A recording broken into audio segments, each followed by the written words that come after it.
1946, Los Angeles, California. A 20-year-old woman with dark hair and no money and no connections and no one in the world whose job it was to fight for her sat down in front of a mirror and made a decision that would change the history of popular culture. She was going to build a new person from scratch, deliberately, with the same careful attention to structure and detail that an architect brings to a building. Understanding every load-bearing element, every visual line, every decision that would determine whether the whole thing held together or collapsed. She was going to construct an image so powerful, so perfectly calibrated to what the world wanted and did not yet know it wanted, that the world would have no choice but to stop and stare.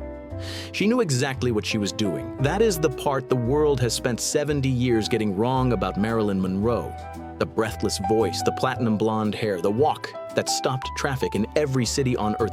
But none of it was accidental. None of it was the naive expression of a naturally gifted girl who stumbled into fame without understanding what was happening to her. Every element was chosen, every detail was considered, every piece of the image was the product of a precise and disciplined intelligence that the industry she worked for consistently refused to acknowledge because it was far more convenient and far more profitable to pretend that Marilyn Monroe had simply fallen from the sky. She had not fallen from anywhere. She had climbed, with her hands in the dark, without a map, without anyone showing her the way, with nothing except the absolute certainty that she was going to make it, and the willingness to pay whatever the making cost. This is episode 2. The transformation of Norma Jean Mortensen into Marilyn Monroe, the most brilliant and the most costly performance of her entire life, the image that made her immortal, and the cage that the image became. The photographer David Conover had seen something in Norma Jean at the munitions factory in 1944 that he could not entirely explain, but could not stop thinking about. He came back. He brought colleagues. He referred her to the Blue Book modeling agency in Los Angeles, where she was signed almost immediately and began the work of becoming, professionally and systematically, someone the camera could not look away from. The modeling years, 1945 and 1946, were the laboratory, the space where Norma Jean learned, through hundreds of sessions with dozens of photographers, exactly what she was capable of in front of a lens and exactly how to expand that capability in every direction. She was a natural. Every photographer who worked with her in those years said the same thing in different words. She understood the camera in a way that could not be taught. She knew instinctively how light worked and what angles produced what effects and how to communicate an emotion through the lens with a precision that trained models twice her age struggled to achieve. But she did not stop at instinct. She studied. She analyzed contact sheets from her own sessions with the same rigorous attention she brought to the books she was reading: Dostoevsky, Freud, Whitman, Chekhov, treating each photograph as data, as information about what worked and what didn't and why, building a body of technical knowledge about her own image that was as sophisticated and as deliberately acquired as any formal education. She was also, during this period, watching everything around her with the careful attention of someone who has learned that observation is survival. She watched how the women who succeeded in Hollywood carried themselves. She watched how they spoke and moved and managed the men who controlled their careers. She watched what the camera rewarded and what it punished. She filed everything away. She was building, piece by piece, the complete understanding of her industry that she would need to do what she intended to do. Not just model, not just appear, but become something that the industry had never seen before and would never be able to forget. In 1946, she walked into 20th Century Fox for a screen test. The studio signed her, and Norma Jean Mortensen, for professional purposes, ceased to exist. The name came first. Norma Jean Mortensen was not a name that worked for the image she was building. It was too plain, too ordinary, too much the name of the girl she was leaving behind. She needed something else, something that carried the right combination of glamour and accessibility, that felt both larger than life and somehow familiar, that the public could say and remember and feel good saying. She chose Monroe from her mother's maiden name, the one genuine thread of connection to Gladys Baker that she was not willing to cut completely, even now. She chose Marilyn because it had the right sound. the right rhythm, the right number of syllables. Marilyn Monroe. Two words that moved naturally together, that the mouth enjoyed saying, that looked right on a marquee and sounded right in conversation and carried in some ineffable way the exact quality she was after, simultaneously vulnerable and irresistible, soft and unforgettable. Then the hair. Her natural hair was dark brown, wavy, unremarkable in the way of someone who had never had the resources to do anything particular with it. She bleached it, first to a warm, honey blonde, then lighter still until she arrived at the specific shade of platinum that became her signature. Not quite white, not quite gold, luminous in a way that drew light toward her face in every environment and on every film stock that existed. It was not a natural color. It was not supposed to look natural. It was supposed to look exactly like what it was. A declaration, an announcement. I am here. Look at me.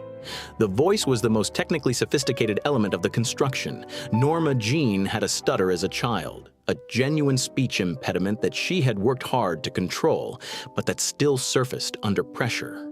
The Marilyn voice solved it completely. Breathless, slightly delayed, soft to the point of intimacy, as though every word was being said specifically for the person hearing it and for no one else. It was a voice that could not stutter because it moved too slowly and too deliberately for the stutter to find purchase. It was also, entirely by design, one of the most distinctive and immediately recognizable voices in the history of American popular culture.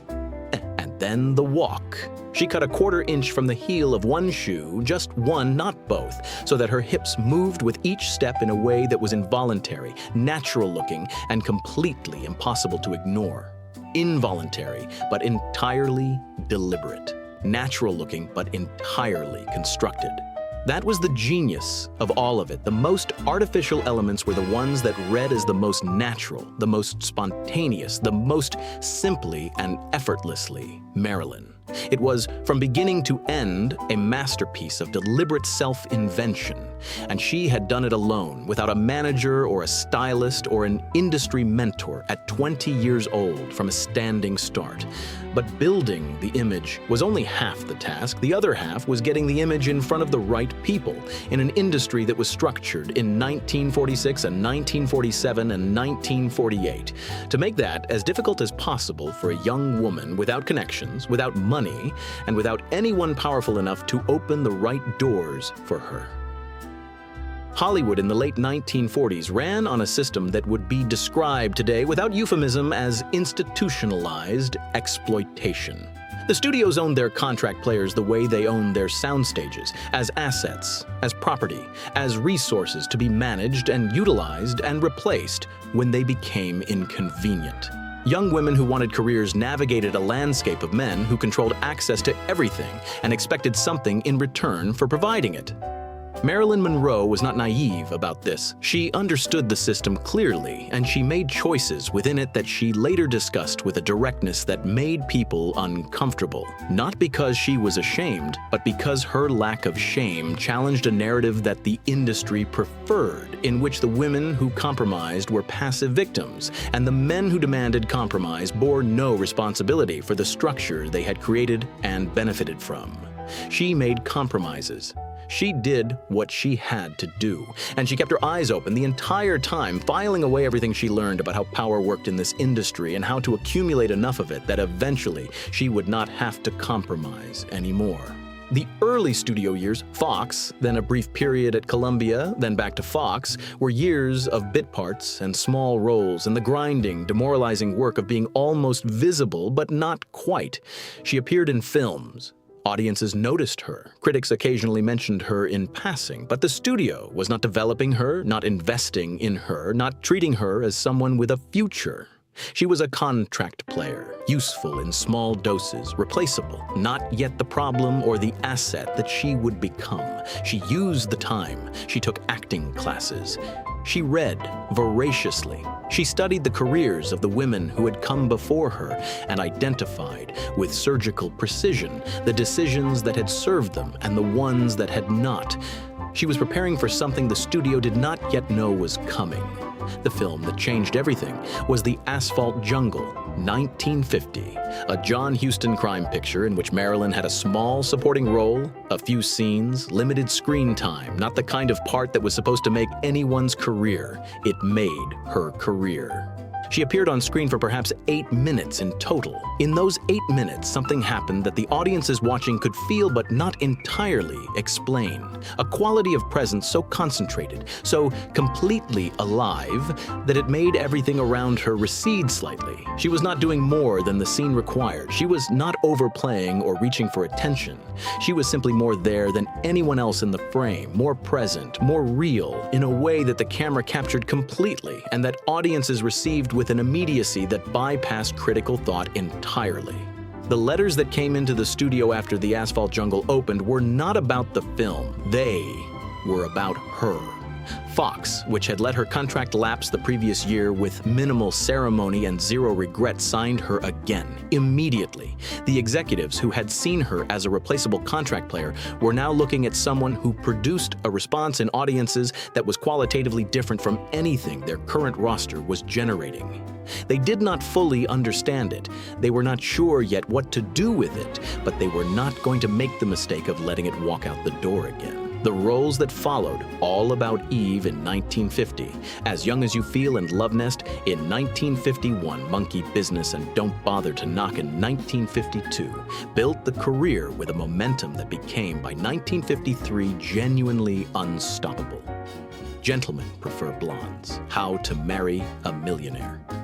2 films in the same year that made Marilyn Monroe not just a recognizable face, but a cultural phenomenon. The biggest female star in Hollywood, the most talked about actress in America, the most photographed woman in the world. She had built it, every piece of it. From a mirror in a Los Angeles apartment in 1946, with no money and no connections and no one whose job it was to fight for her. She had built it, and now it was going to have to be managed, because the image she had constructed with such precision was beginning to develop a will of its own. It was beginning to want things from her that she had not planned on giving. It was beginning to become, in ways she was only starting to understand, something she lived inside rather than something she controlled. The cage was beautiful, the most beautiful cage in the world, but it was still a cage. But the momentum came with a cost she was only beginning to calculate. The studio's renewed interest in her was not the interest of people who had recognized something valuable in a human being. It was the interest of people who had recognized something valuable in a product. The distinction mattered enormously to Marilyn and not at all to them. Fox looked at the audience response and saw box office. They saw a type, the blonde. The breathlessness, the particular combination of vulnerability and availability that produced that specific reaction in audiences, and they began immediately and systematically to replicate it. Script after script arrived that asked her to stand in a certain way, speak in a certain register, be a certain kind of decorative presence that required nothing from her except the image she had already built. The roles were not designed to stretch her. They were designed to use what already existed and produce the maximum return on it. She took them because she had no choice. She was under contract. She did not yet have the power to refuse, but she noticed. She filed it away alongside everything else she had been filing away since she was a child, learning to read rooms full of adults who had their own agendas. She was building a case. She was building, alongside the career, the specific knowledge of the industry's machinery that she would eventually need to fight it. In 1952, a story broke that should have ended Marilyn Monroe's career before it had fully begun. Photographs. Taken in 1949 when she had been broke and desperate and had agreed to pose nude for a photographer named Tom Kelly for $50, because $50 was the difference between eating and not eating. The photographs had been sold to a calendar company. They had been printed and distributed across the country. And now, in 1952, with Marilyn's star rising to a level that made her commercially significant enough to be worth destroying, the story had found its way into the press. The studio panicked. The publicists panicked. The executives held emergency meetings about how to manage the damage, how to deny, how to construct a narrative that would protect the investment they had made in this suddenly radioactive young woman. Marilyn Monroe did not panic. She told the truth, directly, without apology, without the elaborate defensive framework that her handlers were trying to construct around her. She had needed the money. She had taken the photographs. She was not ashamed of her body, and she was not ashamed of what she had done to survive a difficult time in her life, and she was not going to pretend otherwise to protect the comfort of people who had not been there and had not been hungry. America, which had been prepared by the studio machinery to be scandalized, did something unexpected instead. It loved her more. Not despite the honesty, because of it. Because in a Hollywood culture built on managed images and carefully constructed narratives and the perpetual performance of a perfection that bore no relationship to any human life actually lived, Marilyn Monroe had simply told the truth. And the truth she told, I was poor, I needed money, I'm not ashamed, was more relatable and more human and more genuinely appealing than anything the publicists could have manufactured. The scandal did not damage her, it deepened her. It added a dimension to the image that all the glamour and the platinum hair and the breathless voice could not have produced on their own. The sense that underneath the most dazzling surface in Hollywood was a real person who had actually lived a real life and was willing to own every part of it. It was the most important moment in the construction of the Marilyn Monroe mythology, and she had not planned it. She had simply refused to lie. By the end of 1953, Marilyn Monroe was the biggest female star in Hollywood. The image she had built from scratch, the name or the hair, the voice, the walk, the specific calibrated radiance that the camera could not resist, was working exactly as designed. The world had stopped. The world was staring. The world could not look away. She had done exactly what she set out to do, every piece of it. The girl from the foster homes and the orphanage and the munitions factory had looked into a mirror in 1946 and decided something. And by 1953, that decision had produced the most famous face in the world. But Norma Jean, underneath all of it, was still there. Still reading her Dostoevsky, still writing in her journals, still wanting with the same urgency she had always wanted to be taken seriously. Not as an image, not as a phenomenon, not as the most photographed woman in the world, but as a person, as an actress, as a human being with a mind worth engaging and an interior life worth knowing. And the world, the studios, the directors, the press, the industry that had just made her a global icon, was showing very little interest in providing that. Episode 3, The Woman Behind the Image. The books, the journals, the actor studio, the fights with Fox. And the moment Lee Strasberg, the greatest acting teacher in America, said publicly that Marilyn Monroe was more gifted than Marlon Brando. This is Legends of America.